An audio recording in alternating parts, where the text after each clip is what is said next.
You've spent your whole life waiting. Waiting for the apology that never came. The recognition. The love. The moment when someone would finally say, "You matter." But what if that moment isn't coming, unless you create it? What happens when you stop waiting and start choosing you? This is that story. Your story. And this time, it begins with you. You've always been the one holding it all together. The one who says "I'm fine" when you're falling apart. The one who gives even when you're empty. You canceled your dreams to make room for theirs. You said yes when your heart screamed no. And every time you made yourself smaller, they praised you for being easy. But inside, you were unraveling. Quietly. Silently.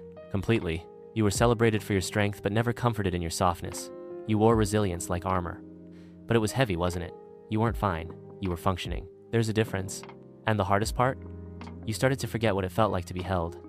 Not for what you do, but for who you are. One morning, you woke up, and it hit you. No one is coming. Not to save you, not to see you, not to finally give you what you've been earning with your suffering. And for the first time, that truth didn't break you. It woke you up. You realized you don't need a rescue. You need a return. A return to yourself. You paused. You sat with that ache. You let yourself feel the weight of everything you had carried, every yes that should have been a no. Every tear you swallowed, every boundary you erased, just to be loved. And in that stillness, you met yourself. Maybe for the first time. You started small, saying no without explaining, choosing rest without guilt, walking away from people who only clapped when you were quiet.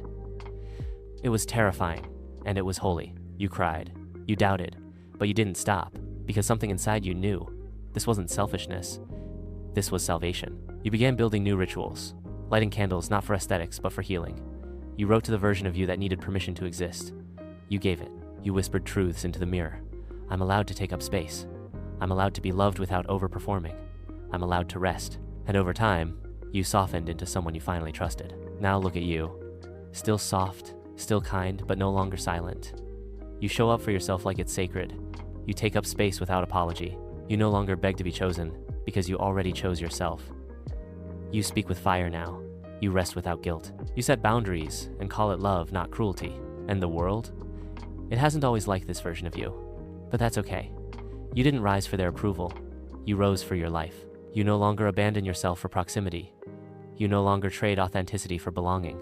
This is the moment you chose yourself.